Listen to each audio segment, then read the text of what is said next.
Sveiki, brangieji, sveiki Dievo žodžio mylėtojai, Jėzaus Kristaus pasekėjai. Šiandieną norėčiau pašnekėti, paliesti tokią labai gilią temą, labai plačią temą. Šiandieną labai smarkiai eskaluojama yra meilės tema. Tai ypatingas,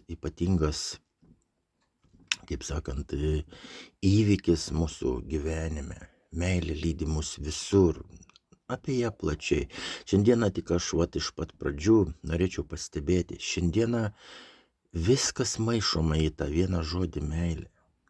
Jūs puikiai suprantate, kad net, žiūrėkit, ir ištvirkimą, ir aistrą, ir visas ištvirkimo rūšis laiko meilę. Šiandieną bandoma, žmonėms įrodyti, kad viskas yra meilė. Jo, šiandieną mes puikiai sutik žmogų, kuris ir filmai, šiandieną visokie filmai, labai daug yra meninių filmų, Holivudo visų filmai, kurie tiesiog sako, imk čia ir dabar, imk, viskas gerai, viskas leidžiama, viskas tinka, tu tik tai būk drąsesnis. Bet jeigu mes taip, žinot, atsibundame ir pradedame skaityti Dievo žodį, mes suprantame, kad Dievo žodis mus ragina elgtis kitaip, ragina šventėti, kaip ir Jėzus sako, turės savo nuotaką kažkada tai. Jisai ruošia visus žmonės iš visų tautų, iš visų, sakykime, iš visų bažnyčių pas jį ateis, jis atskirs grūdus nuo pelų. Taip sako raštas. Vadinasi, ne visi, kurie sako viešpatie, pateks į tą Dievo karalystę, bus atsijoti. Tai, žinote, labai, labai gražiai ir apie tą meilę, kiek daug parašyta. O Dievo žodėje taip pat daug kalbama apie meilę.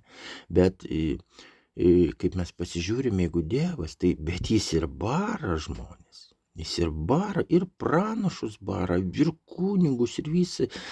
Jūs, sako, jūs pradėjote meluoti, jūs pradėjote neteisybės sakyti, jūs teisti neteisingai pradėjote. Tai iš kitos pusės tai ir paėmus, tai čia Dievas ir klausė, tai kur jūsų meilė žmonėms, kur jūsų meilė žmonijai? Tai jeigu įmant vyresnybę, taip, kunigus, jeigu juos bara, tada viešpats ir žmonės paprastus bara, taip? Jeigu, sako, jūs žiūrėkit, kaip tas dviese atėjo melstis į bažnyčią, taip? Vienas pradėjo save teisinti, taip, o kitas daužėsi savo į krūtinę. Tai čia jau faktas, taip, kad tas, kuris neteisė kitų, daužėsi į krūtinę, viešpaties akyse buvo arčiau Dievo. Arčiau jisai suprato Dievo širdies skausmą.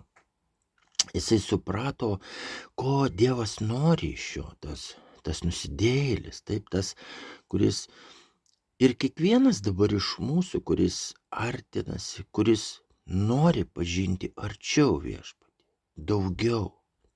Čia netgi aš nesakyčiau, čia ne apie tai, kad tu sužinosi daugiau kažką tai tokio.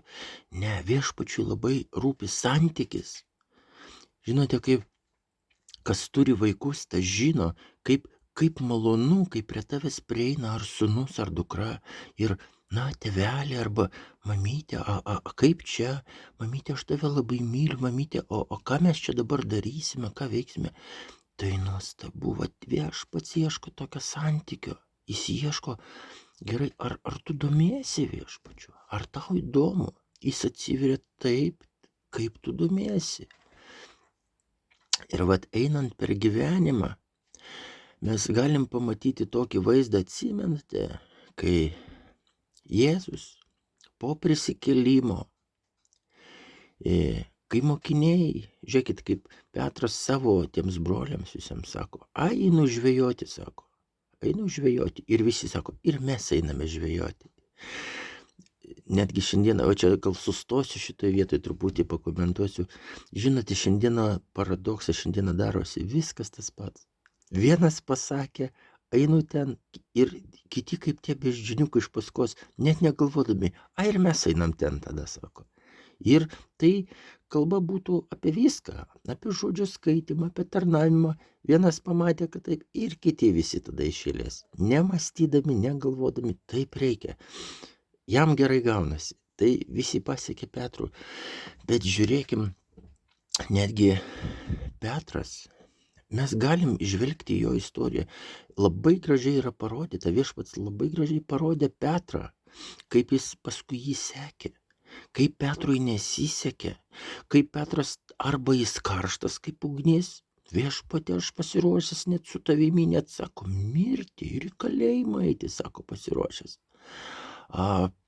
Bet arba jis sako, nereikia manęs plauti, aš ir taip čia visas, sako, neplausi man viešpatie kojų, iš vis nereikia. Čia vėl kraštutinumas, kada viešpats sako, palauk, kojas vis tiek reikia nuplauti. Vis tiek, sako, Petrai, neturėsi dalies su manimi. Matot, viešpats apie kažkokią dalį šneka. Vadinasi, tai, ką viešpats ten turi, tai ir mes, jo pažadų vaikai, turėsime su juo, kai ateisime pas jį. Ta dalis neprapuls pažadėta. Tas garbės vainikas laukia kiekvieno. Bet va čia, žiūrėkit, išėjo Petras žvejoti mokiniais ir kiti sako, viešpats ant kranto. Taip. Ir Petras tada išeina, plaukia tai pas viešpatį. Ten paruošta žuvis ir duona. Čia, brangiai, aš vėliau pašnekėsiu, čia ne šiaip savo žuvis padėta, nes čia yra simboliai, ir žuvis, ir duona, ir vynas yra, ir mes žinom, kad čia simboliai, kurie reiškia šitą. Dievo žodis nėra šiaip savo parašytas, kad pasiskaityti, o kaip atsimenat Petrui, sako, Petrai, irkisi gilumą. Dievo žodis yra giluma, kurioje yra užslėpta. Nes geri dalykai šiaip jau vandenį paslėpti kur? Gilumoje, taip. Ten ir didelė žuvis gilumoje yra, taip. Ir brangakmeniai yra gilumoje, taip. Ir žiūrėkit, viešpatsis užduoda patį pagrindinį klausimą, kurį ir mes užduodame savo gyvenimuose. Jėzus sako, suprantate, Jėzus tai yra Dievas. Dievo sūnus, čia ne šiaipsai, karalių karalius. Ir jis sako, Petrai, ar myli mane? Žinote, Petras labai taip viešpatie, myliu tave. Antrą kartą klausė, Petrai, ar myli mane? Taip viešpatie, myliu tave, ganyk mano avinėlius. Ganyk mano avis, taip viešpats sako. Šiandieną, kai tau, daleiskim, gal tau 10 metų ir tavęs viešpatės jau klausė. Sako, ar tu myli mane? Ir tu dar nežinai atsakymą. Bet žiūrėk, po 10 metų ar po kiek viešpats vėl tavęs klausia, ar tu jį myli. Jis tikrina tave, jis deda ant svarstyklių tavo jausmus, tavo gyvenimo, tai, ką tu praėjai. Ar tu pasiruošęs juo sekti toliau? Bet ką aš norėjau pasakyti, šitose dviejose vietose, kai Petrui sako, ar myli mane, stovi meilė filijo. Stovi ta meilė, kuri, žinote, kai tau gerai, tai tu myli, bet kai tau prasčiau, tai tu tada gali ir supykti, gali numoti ranką, gali, supranti, atsižadėti. Netgi jeigu pažadai duoti, tu visko gali atsižadėti, nes paprasčiau, čia stovi žodis filijo. Ir tik trečią kartą, kai Jėzus pasako, Petrai, ar tu myli mane? Petras sako, viešpatie, myliu tave. Gal tai bus tavo gyvenimo pabaigoje, gal tai bus tavo gyvenimo rudenį, taip. Man labai patinka tie 4 sezonai, bet ypatingai ruduo, kada išryškėja spalvos. tavo gyvenimo spalvos, tavo charakteris, kada išryškėja vaisiai ant medžių. Čia tavo gyvenimas, tai, kad tu užgyvenai geriausia, tai, kad tu patyrei geriausia. Viešpats tai mato. Ir va dabar jisai klausia, ar tai tu būtum, ar tu myli mane? O klausimas toks, ar tu myli mane taip, kaip aš tave myliu? Agapės meilė, pasiaukojančią meilę. Va, trečią kartą jūs galite pasižiūrėti originalę, 2 kartus stovi filio, ta tokia, banguojanti meilė mūsų, taip, ta tokia, sakykime, nieko neįpareigojanti. O trečią kartą klausia, jau Petras atsako, Viešpatie, myliu tave, iš tikrųjų myliu tave, pasiaukojančią meilę, agapės meilę, Viešpatie, myliu tave, tą meilę, kurią tu mane myli. Taip, o Viešpats myli nusidėjėlius. Sako, eina, valgo, geria su nusidėjėliais, taip, kaip mes žinom iš Švento rašto, taip. Ir va čia yra nuostabu.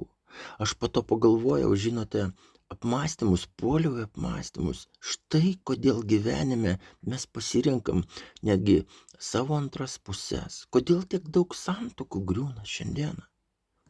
Lygiai aš po to pamačiau, tai va dėl tos priežasties.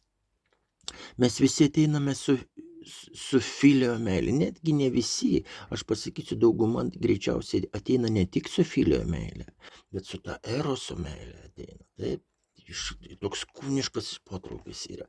Bet tie, kas turi filio meilę, žiūrėkit, bet jeigu mes grįžtame prie pažado, sakykime, prie santuokinio pažado, žiūrėkite, mums gali kas nors pasakyti, tai žiūrėk, kai tau gerai buvai, tai tu buvai su manimi, taip, ar žmona tau gali pasakyti, ar žmona vyras gali pasakyti, taip.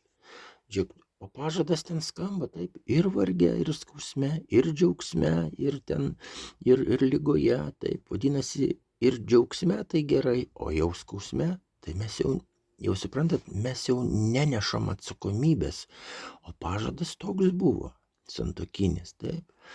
Ir lygoje, tugi nežinai, tu ėmi sveiką žmogų, tu nežinai, tas žmogus gali susirgti, gali į vežimėlį atsisėsti, invalido, jį gali nutrenkti mašina, elementariai, taip. Taip, tai viskas vyksta su Dievo žinia, bet aš šiandien apie tą meilę santykį, kad mes, suprantate, mūsų protai neišneša, tai, o Viešpats nori. Vat kaip tam Petrui, kai 3 kartą Petras pasakė, Viešpats nori pasakyti. Atsimenat pranašystę, kokią Petrui pasakė. Va dabar, sako, senatvėje tu eisi ten, kur nenorėsi. Tave perjos ir ves ten, kur tu nenorėsi. Tu ištiesi rankas. Ką reiškia? Tu pasiaukosi. Va tada tu eisi, tu pribrendęs būsi, Petrai. Šiandieną kažkurio momentu Viešpats taip pat ir mums, kiekvienam asmeniškai nori pasakyti, galbūt tavo brandoje, tu augi dabar toje meilėje, bet ateis momentas, kada tu sugebėsi, taip kaip Jėzus, pasiaukoti dėl kito žmogaus, dėl savo dukros, dėl.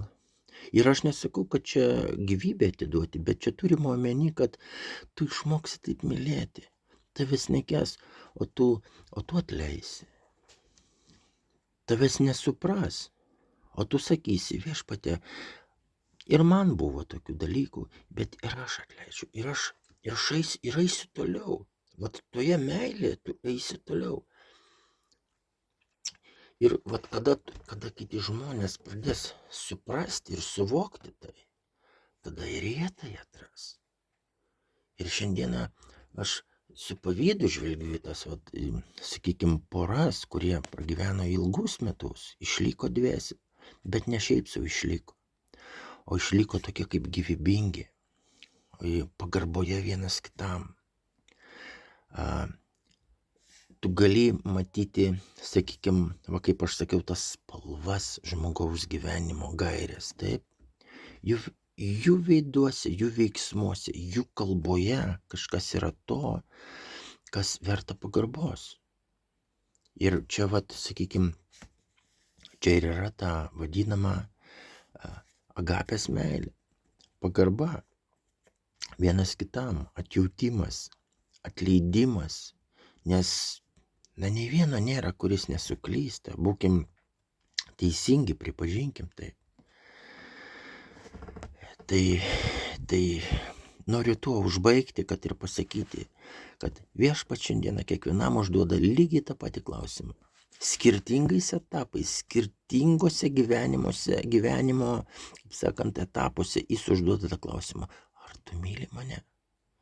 O tu savo ruoštų užduodi klausimą, ar aš myliu kažką tai taip, kaip Jėzus mylėjo? tą pasiaukojančią meilę, nors vieną žmogų. Būkit palaiminti, brangieji.